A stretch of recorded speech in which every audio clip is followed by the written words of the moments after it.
I'm joining from Canterbury Cathedral. I'm joining from Bleak Fire Station in County Fermanagh, Northern Ireland. I'm joining from London. I'm joining you from York. I'm joining you from Muckamushet in Leeds. We join in from the Haematology Day Unit at Guy's in London. Today we remember 6 million Jewish people murdered by the Nazis during the Holocaust. Millions of lives taken under Nazi persecution of groups including Roma and Sinti people, black people, gay people, and mentally and physically disabled people. We also remember and honour those murdered in recent genocides that took place since the Holocaust in Cambodia, Rwanda, Bosnia and Darfur. As I speak, the last generation of living witnesses is tragically passing from this world. So the task of bearing witness falls to us. Before the war, Jewish culture and Jewish presence was in every corner of Europe, and it was rich and vibrant and wonderfully diverse.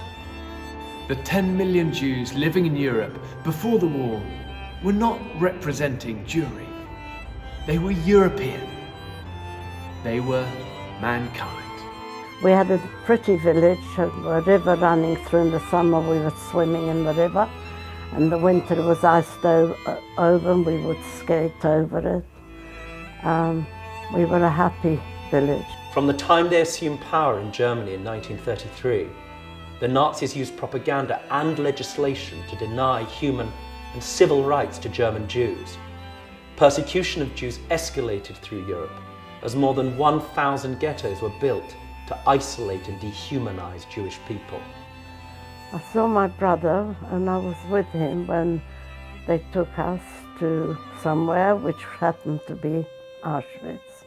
Because in our time, a recent history that we can almost touch, 6 million people were murdered simply for being Jewish. The Holocaust is personal to me. My wife's grandfather and grandmother were Jews living in Poland who escaped labour camps and met each other at the war's end, sharing the same extraordinary but not uncommon characteristic, being the only members of their families to survive.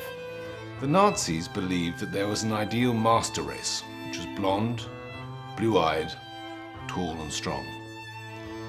Anyone who didn't fit this ideal was targeted for persecution.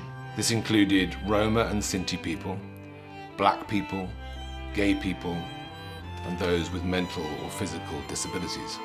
We have been all targeted for murder, for being who we are.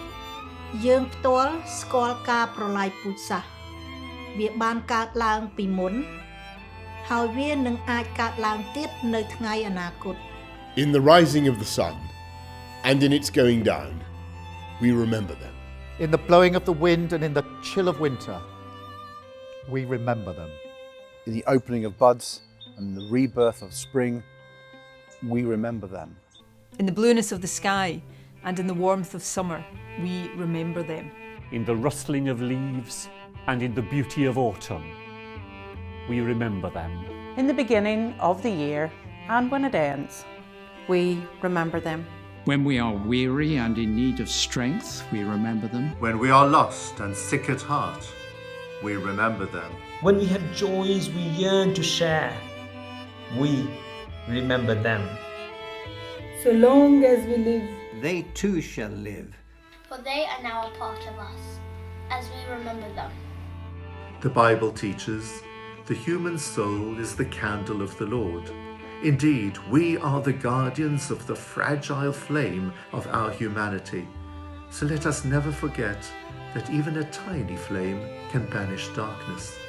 Ordinary people doing extraordinary things. That is why the Holocaust Memorial Day Trust, of which I am so proud to be patron, has this year chosen the theme, Be the Light in the Darkness.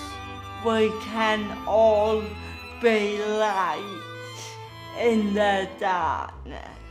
This is our time when we can, each in our own way, be the light that ensures the darkness can never return. We're now getting ready to join the Light the Darkness national moment.